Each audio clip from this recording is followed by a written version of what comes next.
السلام علیکم ورحمۃ اللہ وبرکاتہ۔ بہت ہی پیارے ناظرین، میں غلام مصطفیٰ اپنے چینل پیام اسلام سے آپ سے مخاطب ہوں۔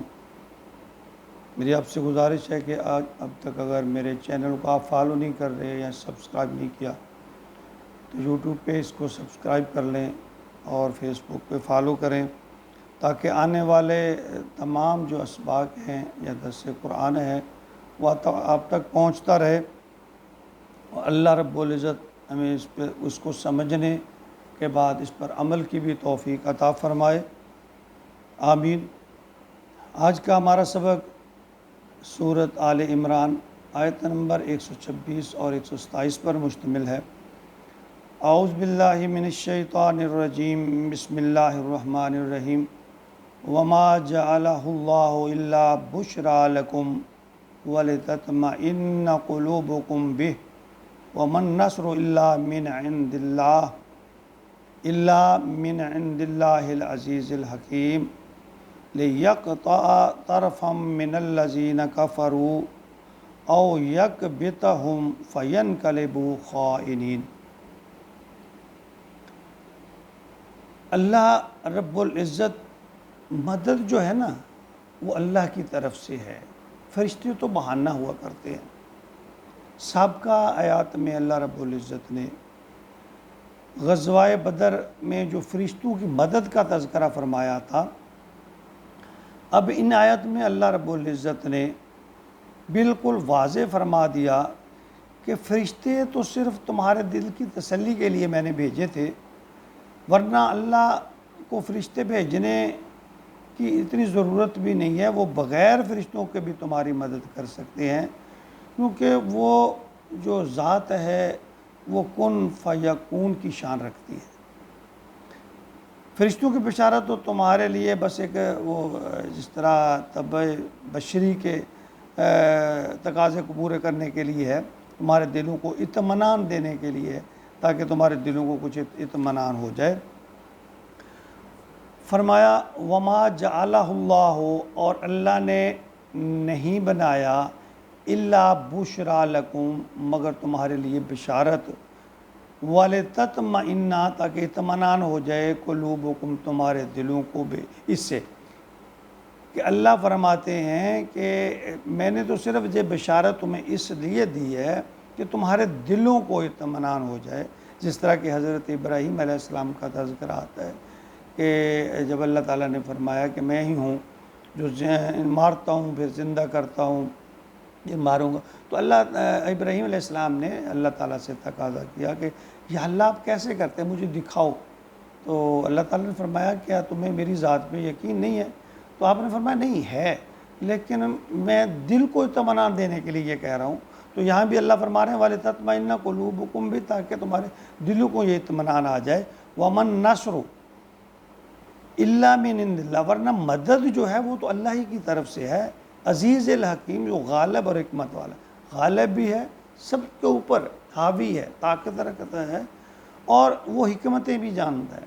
اللہ فرماتے ہیں وہ فرشتوں کی جو بشارت ہے تمہارے دلوں کو میں نے اطمینان دینے کے لیے یہ بتا دیا تھا، ورنہ اللہ تعالیٰ فرشتوں کے بغیر بھی تمہاری مدد کر سکتے ہیں۔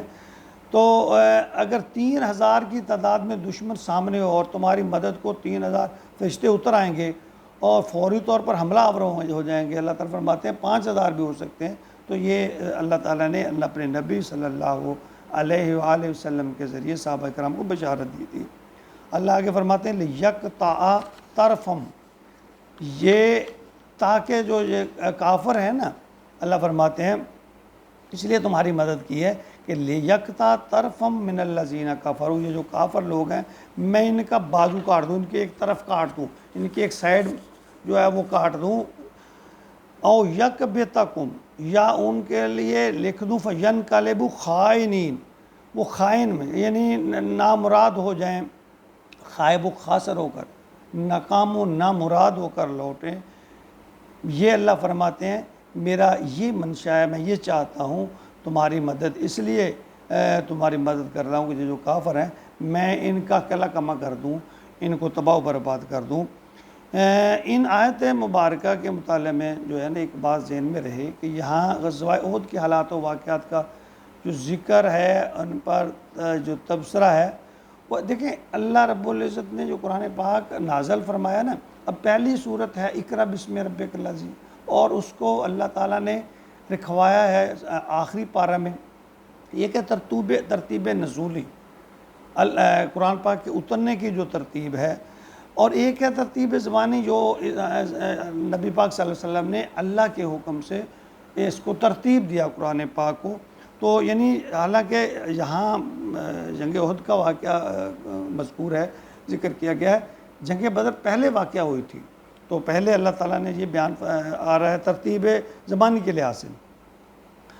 تو نبی اکرم صلی اللہ علیہ وسلم جب اپنے گھر سے نکل کر میدان جنگ میں مورچہ بند ہوئے تھے، تو ان حالات کے بارے میں سب خبریں اللہ تعالیٰ نے ان کو بیان فرمائی ہیں کہ کس طرح اس 3000 کے لشکر کے سامنے جو کہ مدینہ پر حملہ آور ہوا تھا، نبی اکرم صلی اللہ علیہ وسلم نے اہل ایمان کو اللہ کی مدد اور نصرت کی خوشخبری سنائی. اور اس کے دوران جو مسلمانوں سے جو کچھ خطائیں بھی ہوئیں، غلطیاں جو ہوئیں، ان کی بھی نشاندہی کی. جس طرح 2 قبیلے تھے، بنو سلمہ اور دوسرا جو قبیلے تھے بنو حارثہ، ان کے دل میں جو بات پیدا ہوئی اللہ تعالیٰ نے اس کا بھی تذکرہ فرمایا.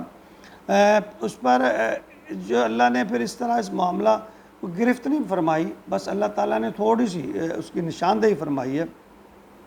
اور یہ بہت ہی یہ جو جنگ تھی، اس میں مسلمانوں کا کافی نقصان ہوا. نبی اکرم صلی اللہ علیہ وسلم بھی شدید زخمی ہوئے تھے اس میں، بلکہ بے ہوش تک ہو گئے تھے.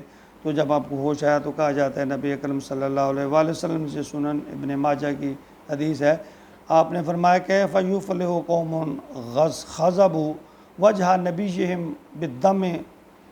بِالدَّمِّ وَهُوَ يَدْعُوهُمْ إِلَى اللَّهِ. یہ قوم کیسے فلاح پائے گی کہ جس نے اپنے نبی کے چہرے کو خون سے رنگ دیا جبکہ وہ انہیں اللہ کی طرف بلا رہے. کس طرح اللہ تعالیٰ سے یہ آپ نے فرمائی دکھی دل کے ساتھ کہ یہ قوم جو ہے یہ کس طرح فلاح پا سکتی ہے کہ میں اللہ کی طرف بلا رہا ہوں اور یہ میرے جان کے در پہ ہوئے ہیں.